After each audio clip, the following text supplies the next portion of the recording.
Hello नमस्कार, मी रोहिणी परत एकदा तुमचं स्वागत करते माझ्या चॅनलवर। आणि ह्या चॅनलवर परत बऱ्याच दिवसांनी व्हिडिओ करते मी, कारण मध्येच गायब होऊन जाते माझ्या मराठी चॅनलवर आणि हिंदी चॅनलवर सध्या व्ह्यूज छान येत आहेत, म्हणून मी त्याच्यावर थोडं काम करत होते।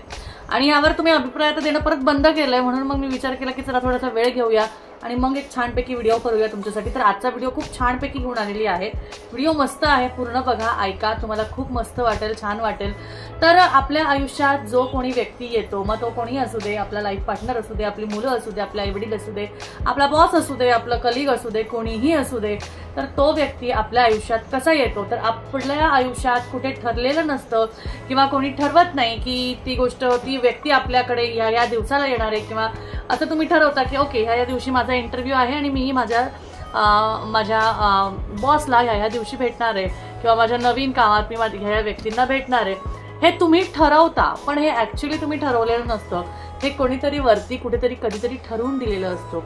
तुम्ही आज कोणते आईवडील निवडलेले आहेत, किंवा तुम्ही तुमचे कोणते भाऊ बहीण म्हणून आलेले आहेत, हे तुम्ही ठरवता का? हे तुम्ही नाही ठरवत, कारण हे ब्रह्मांड कुठेतरी, तो युनिवर्स, आपला तो देव आपल्यासाठी काहीतरी कुठेतरी नेमून ठेवलेलं असतं। कारण ही लोक जी आपल्याला भेटतात ही आपल्या कर्मानुसार आपल्याला भेटतात, आणि त्या कर्मानुसार त्या कर्मांची फळं आपल्याला भोगावी लागतात।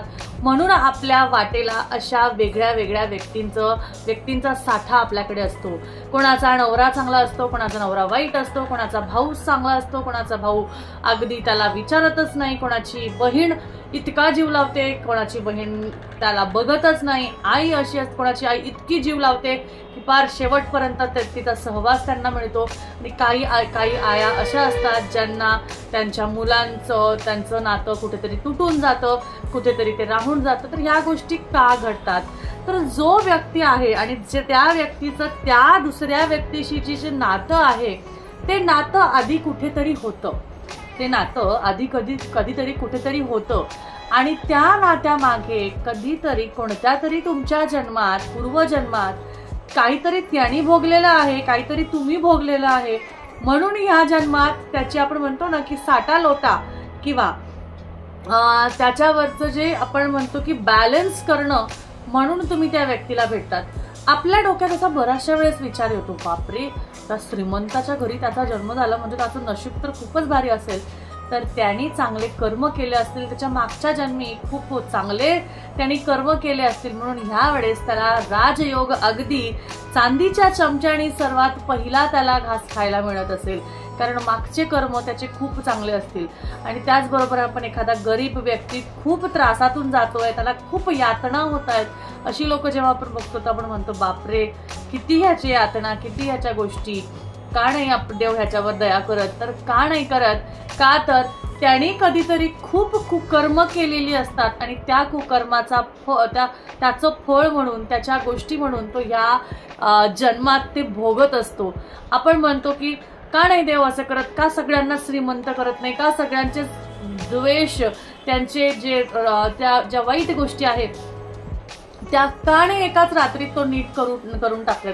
कारण तसं केल्याने जी लोक वाईट मनाची आहे, ज्यांच्या मागे वाईट वृत्ती आहे, ती लोक सुद्धा आरामात पुढे जातील, आणि खूप असे द्वेष गोष्टी, खूप असे क्राईम्स व्हायला लागतील, खूप काही गोष्टी होत राहतील। सगळ्याच इच्छा पूर्ण झाल्या की कोणीही गरीब राहणार नाही। पण तुम्हाला सांगते, तो गरीब जरी नाही राहिला ना, तो तुम्ही म्हणाल सगळे श्रीमंत झाले तर कशाला कोणी चोरी करेल, कशाला कोणी मर्डर करेल? तसं नसतं, कारण त्याच्या मागे जर त्याची हाव, एखाद्याला एखादी गोष्ट मिळाली की त्याची हाव ती वाढत जाते। एखादा बिझनेसमॅन, एखादा करोडो लाखो कमावणारा, ऑलरेडी त्याच्याकडे बँक बॅलन्स करोडोमध्ये असतं, तरी पण तो का बिझनेस करतो? का तर त्याला तो साठा करायचा असतो, त्याला त्याच्या पुढच्या पिढींना ते द्यायचं असतं। खूप ठिकाणी मी असं बघितलेलं आहे की काही बिझनेस आहे ना, अगदी एवढं कमवलेलं असतं की पुढच्या 3 पिढ्या बसून खातील, पण पहिली पिढी जरी आली ना, तर त्या पिढीला सुद्धा तो पैसा पुरवल्या जात नाही, किंवा तो त्याला म्हणजे आपण म्हणतो ना की हे होत नाही, त्याच्यापर्यंत पुरत नाही, की ते सगळं ते गमावून बसतात। तर तो जो व्यक्ती तो पहिल्या पिढीत येतो, त्याची मागची जी कर्म असतात, ती कर्म कशी आहे, त्यांनी मागच्या जन्मी काय काय गोष्टी केलेल्या आहेत, हे आपल्याला माहिती नसतं। आणि त्यानुसार जरी त्यांनी चांदीच्या चमच्याने पहिला घास खाल्ला, पण शेवटपर्यंत तो काय करणार आहे हे आपल्याला माहिती नसतं. त्यामुळे कधीही कोणाकडे बघून की अरे बापरे हा व्यक्ती इतका श्रीमंत आहे किंवा हा व्यक्ती इतका गरीब आहे असं बघून आपल्याला त्याची हे करायची नसते.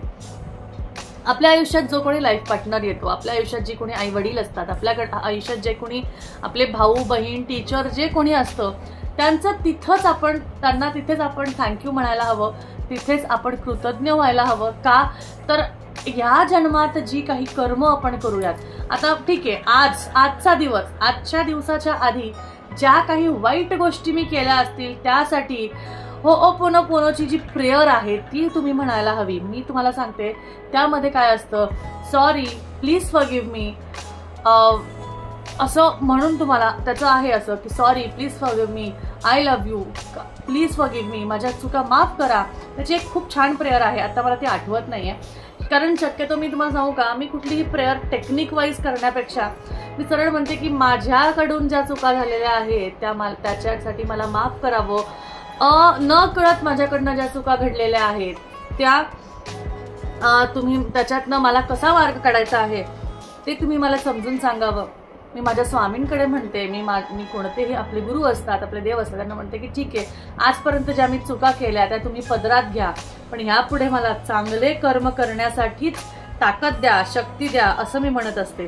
कारण काय असतं, ही टेक्निक तर आपण पुस्तकांमधनं शिकलेलोच आहे, पण त्या टेक्निकसाठी आपल्याला तसंच म्हणायला हवं का, क्षमा प्रार्थना तशीच करायची का की जशी आपल्याला सांगितली आहे तशी, तर असं नाही. तर तुम्हाला सांगते गरज नाही, तुम्ही तुमच्या मनाप्रमाणे, तुमच्या आयुष्यात तुमच्या इच्छेप्रमाणे तुमच्याकडे जी काही इच्छा येईल, जे काही शब्द येतील ते तुम्ही वापरू शकता. तर जो कोणी व्यक्ती आपल्या आयुष्यात येतो ना त्या व्यक्तीला खुश ठेवणं, त्या व्यक्तीच्या इच्छा पूर्ण करणं, त्या व्यक्तीला त्रास न देणं, त्याचबरोबर त्या व्यक्तीच्या मनात आपलं जे आपली जी इमेज आहे ती चांगली ठेवणं हे आपलं कर्तव्य आहे, हे आपलं काम आहे आणि हे आपण नक्कीच करावं.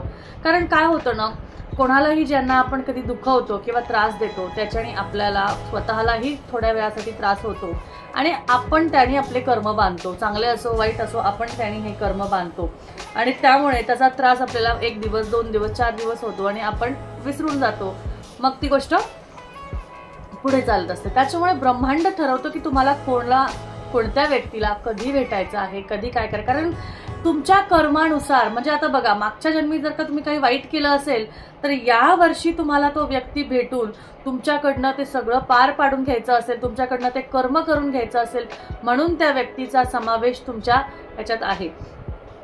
किंवा बरेचशा लोकांना अचानक एकदम प्रसिद्धी भेटते, अचानक त्यांना चांगली मोठी मोठी लोक भेटतात का, तर त्याचे प्रारब्ध मागच्या जन्मीचे खूप चांगले असतील आणि त्यामुळे त्याला ह्या जन्मात इतकं छान भेटत आहे. तर तुम्हाला सांगते आपण काय म्हणायला हवं. आता समजा ठीक आहे होओपोनोपोनोची प्रेयर जी आहे ती मी तुम्हाला सांगते की तुम्हाला नक्की काय म्हणायचं आहे. तर I am sorry please forgive me, thank you, I love you. I am sorry please forgive me, thank you, I love you. इतकं सोपं तुम्हाला म्हणायचं असतं. आय एम सॉरी, मला माफ करा, मला खरंच माफ करा, मला क्षमा करा आणि मी कृतज्ञ आहे, मला माफ करा. आणि त्याचबरोबर मी तुमच्या सर्वांवर प्रेम करतो, माझ्या प्रेमापोटी मला माफ करा, माझी जी कुकर्म आहे त्याला पदरात घ्या आणि माझ्या चांगल्या गोष्टींचा आता चांगला बँक बॅलन्स क्रिएट करा आणि त्याचबरोबर माझ्या पुढच्या आयुष्याला एक गती द्या. अशा पद्धतीने तुम्हाला होओपोनोपोनोची जी प्रेयर आहे ती करता आली तर रोज करावी. फक्त आपल्याला काय म्हणायचं आहे, I am sorry please forgive me, thank you, I love you, एवढंच म्हणून तुम्हाला पुढे जायचंय. कारण खूप साध्या सोप्या गोष्टी आहे आपल्याला करायच्या. तुम्ही तुमच्या दिवसभरात येणार जेवढे थँक्यू, मी तुम्हाला सांगते एखाद्या देवाचा जप न करता तुम्ही फक्त thank you, thank you god, thank you universe, thank you Swami, thank you ज्यांना कोणाला मानता, thank you thank you thank you thank you thank you एवढं जेवढं म्हणाल आणि जेवढं जास्त I am sorry sorry sorry sorry sorry माझ्याकडनं खूप चुकलं, मला माफ करा, जेवढं थँक्यू आणि जेवढं सॉरी तुम्ही वापराल ना तेवढ्या तुमच्या गोष्टी. पण असं नाही चुका करायच्या आणि सॉरी म्हणायचं, असं नाही. थँक्यू अति जास्ती म्हणायचं, सॉरी कमीत कमी म्हणायचं. कारण आपल्या हाताने कमी चुका व्हायला पाहिजे आपण असा विचार करायचा. तर चला आजच्या व्हिडिओमध्ये मला वाटतं एवढी माहिती तुम्हाला आवडली असेल. काही स्पेसिफिक माहिती हवी असेल तर नक्कीच मला कमेंटमध्ये विचारा. परत भेटूया. धन्यवाद.